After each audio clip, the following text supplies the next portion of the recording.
I first moved to New Zealand, I saw a job down here and I came down and I was like, wow, this place is awesome.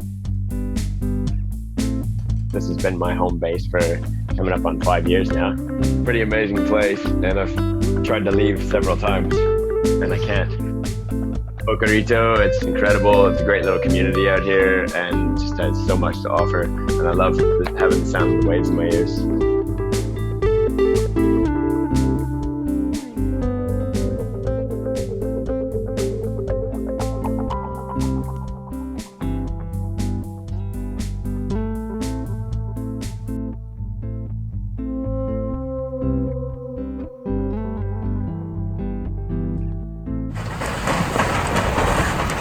So when the storm hit, we all knew it was bad, obviously, because the bridge went and we knew there were a lot of slips.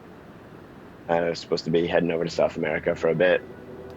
When this happened, I thought, oh, this is going to be really tough to leave and go and sit on a beach somewhere in Colombia. Well, I knew everybody back here was going to be dealing with a bit of a mess, but I didn't realize that there was also going to be a rubbish mess. It was the Thursday after the storm. I was down the beach with a couple of friends, and there were two little girls there who started picking up rubbish and coming back with boxes and boxes full of rubbish, and they were really distraught and they just didn't want to be at the beach anymore or anything. And it was pretty moving. I was pretty inspired, and I thought, well, tomorrow I'll get up and I'll go and have a look and see how bad it is.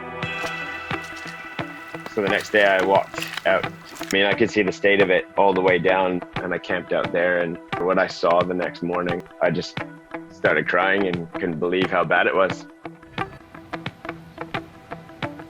Anything that you can think of that you wouldn't want to have laying all over a pristine part of the world. I got down there and it was just a disaster.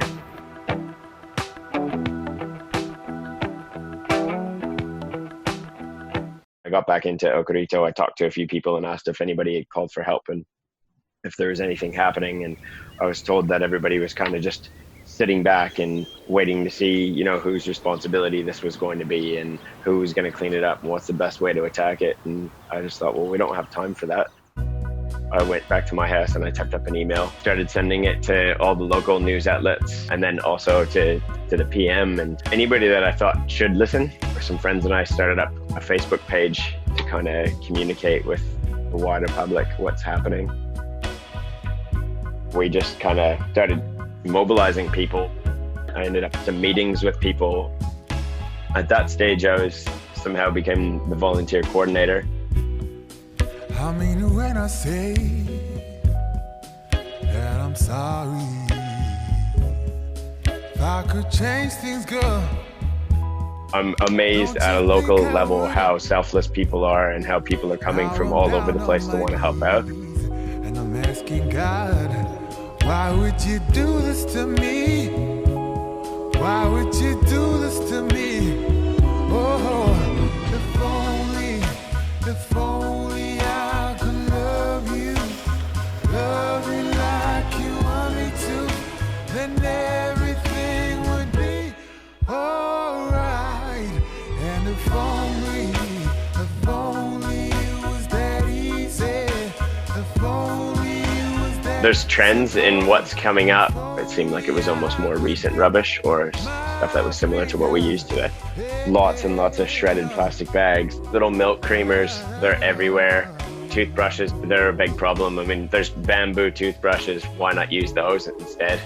Water bottles, yeah, okay, you refill it 2 or 3 times, but why don't you go and buy a metal one that's gonna last you forever if you look after it? Straws, I don't know why we need straws. Plastic cutlery, like there's so many alternatives for these things. And takeaway coffee cups, you know, I see people in town, despite this going on, who are saying, yeah, hey, you guys are doing a great job. And the third time in a day that I've seen them with a different takeaway coffee cup and they're just chucking it away. It's like, that's a lot of rubbish and a lot of resource and a lot of waste just for you to have a cup of coffee. If only I could love you like you want me to, then everything would be alright. And if only it was that easy, if only it was that simple, if only I could click my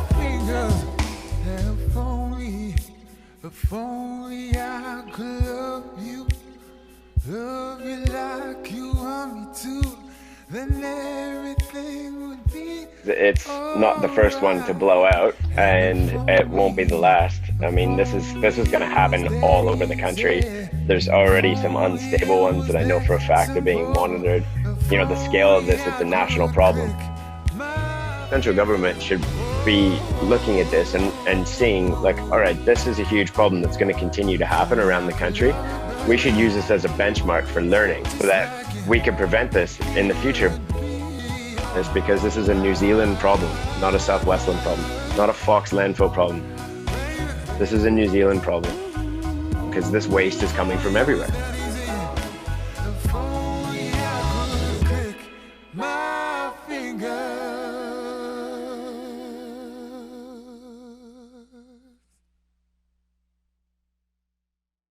I mean, first of all, it'd be great if we all looked at all of the single-use stuff and all of this plastic and everything, and we looked at things as this is going to last forever or a lot longer than we are, and made better choices. But on top of that, it's also like we do have a waste problem. We have these landfills where stuff was just chucked into like ravines and riverbeds and buried over, and now it's all starting to open up over time. And then I see in the news that they're throwing millions of dollars at marine reserves on the East Coast. Well, what's the point of having marine reserves if you're letting potentially toxic material wash out into your oceans? It's a joke. There's a lot of finger pointing going on, and everybody's afraid to touch it, and councils and governments not getting along together. And, you know, it's a huge problem, and it's lost momentum in the media, but people need to be aware of this because, yeah, this is definitely a big part of an even bigger problem, and we need awareness, and we need something to be done, and we need it to be done soon. There is going to be rubbish washing up on the beaches from this for the next few years, for sure.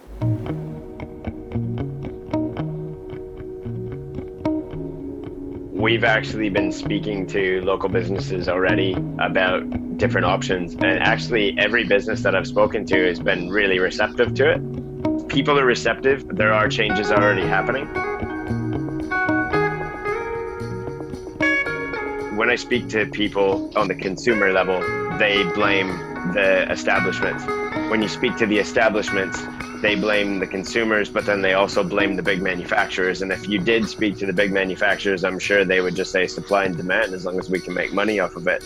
But what we need to do is just stop blaming everybody. It's kind of like, it's almost like a metaphor for what's happening with the cleanup. A lot of people are comfortable in the way that they live their life, and all this comfort and convenience, and single use is like a perfect example of comfort and convenience. You go into a shop and you have almost a panic attack, especially when you live so remotely and your choices are limited. Change, it is there, but you know, it really does come down to individual choice. I mean, if you walk into a place and you're demanding to have a takeaway container, or you're demanding to have a takeaway coffee cup, you're the kind of consumer that expects those sorts of things and not thinking about the consequence, then all you're doing is adding fuel to the fire. Like, you're part of the problem just as much as the people who made it in the first place, because you're giving them a reason to continue to make it. And it's like, well, if we don't buy those things anymore, then they'll have to change. We can fuel that change, because at the end of the day, the only thing that's fueling these major manufacturers is our money and our choices to spend that money on their products. Just because they make it doesn't mean that we have to buy it. But if it's comfort and convenience that we're after, well, that's irresponsible of us.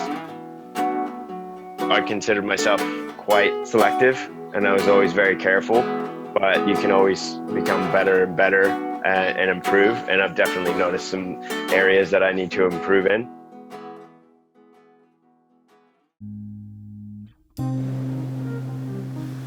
You can lead by example. Like, that's a battle that I thought that I just had to give up on. I think there is like a collective sort of global awareness going on right now, and it's extremely encouraging, but it's really hard when you go out and you see all this stuff on the ground. Like the other day, I can't remember what I picked up. I think it was a stick of butter or something like that. And all of a sudden I just pictured myself ripping the butter package out from underneath a log, and I just put it down. I was like, I just can't. Like, so many things I can't buy anyway.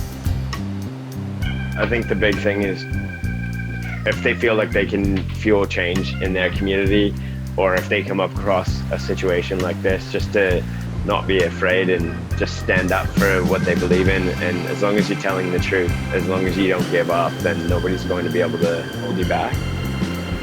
I probably haven't made friends with everybody because I've done that, but you know, the result in the end is that things are getting done, and I'm not going to give up and be pushed around just because I'm some Canadian guy living in a village of 28 people at the edge of the world.